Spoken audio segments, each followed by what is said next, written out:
바이오 분야 핫 이슈와 트렌드를 알아보는 카페비 코너입니다. 사이언스 투데이 바이오 길라잡이 이성규 기자 나왔습니다. 안녕하세요. 안녕하세요.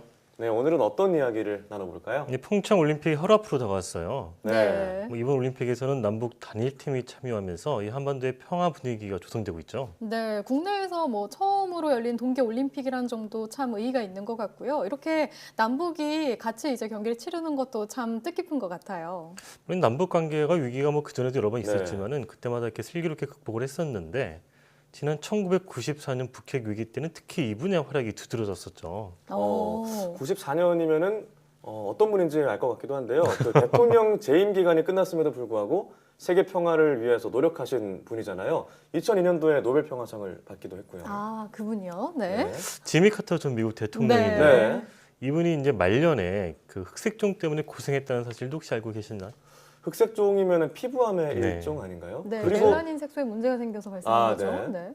그리고 이미 나이가 90이 넘은 걸로 알고 그렇죠. 있는데요.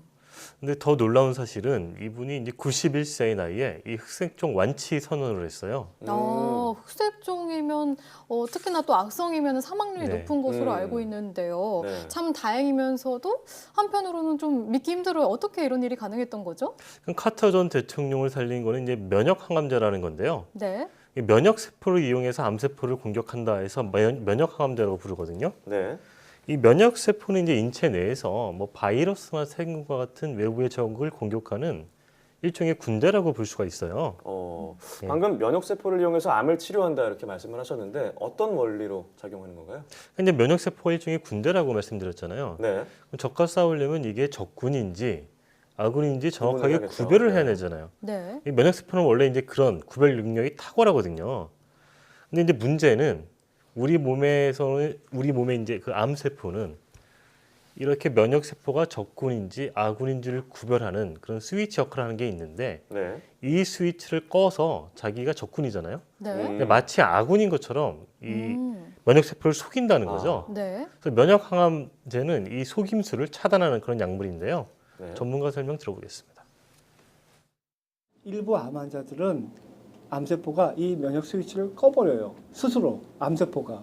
그러면 면역세포가 가서 얘가 암세포인 건 알았는데 죽이려고 하다 보니 면역세포의 스위치가 켜져야 되는데 암세포가 도리어 이 스위치를 꺼버리니까 죽이고 싶어도 죽이지 못하는 거예요.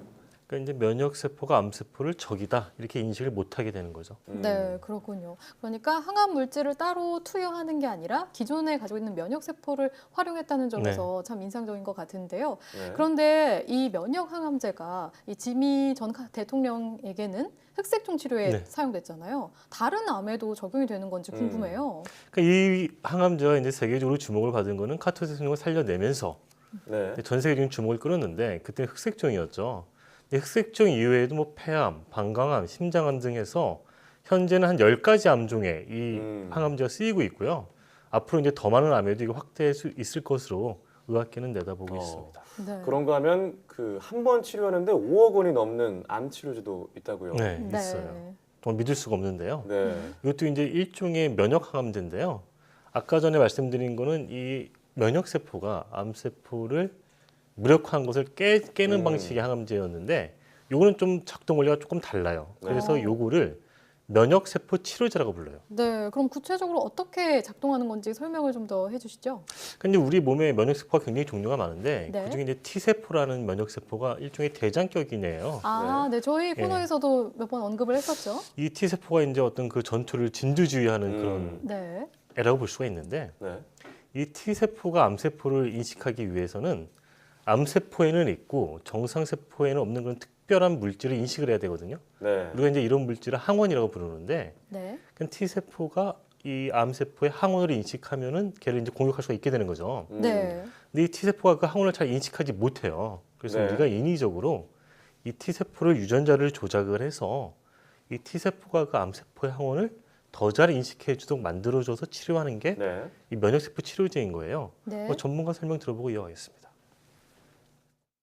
T세포가 잘 인식을 못하니까 T세포를 우리가 조작을 합니다. 조작을 해서 항원을 더 잘 인식하게 작동을 시켜줘요. 그러면 T세포가 가서 항원을 인식하고, 즉 암세포에 있는 항원을 인식하고 아, 얘가 남이구나 하고 인식해서 공격하는 능력을 만들어준 거죠.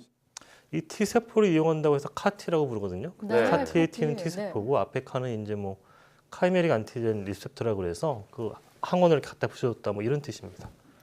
지난해 미국에서 세계 최초로 이 백혈병에 대한 카티 치료제가 승인이 났습니다.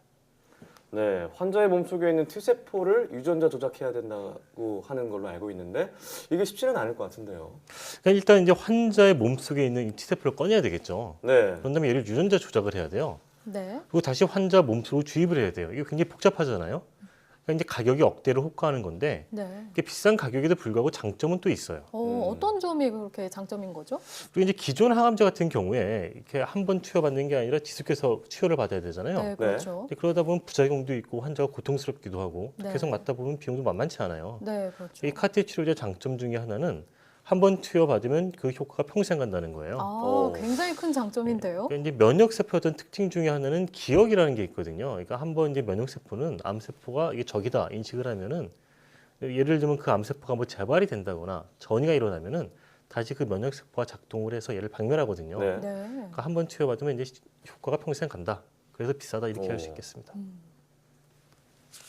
네, 얘기를 듣고 보니까 장단점이 있는 것 같아요. 네, 카티는 최신 암 치료 방법인데 그 대상 암종은 어떤가요? 그러니까 이제 카티 치료제는 처음에 이제 소아를 대상으로 이게 나왔다 그랬잖아요. 소아 백혈병을 대상으로. 네. 이 카티 처음에 이 치료를 받은 이 환자에 대해서 재미난 일화가 있는데 그 이제 백혈병에 시달리던 그 에밀리라는 아이가 있어요. 에밀리 화이트헤드라고. 네. 이 친구가 이제 5살 때 2010년 무렵이거든요. 네. 근데 이제 어떤 항암 치료도 효과가 안 된다는 거예요. 근데 이제 그 당시에 미국 뭐 펜실베이니아 연구팀에서 카티라는 새로운 항암제를 개발하고 있다는 소식을 이 가족들이 들어요.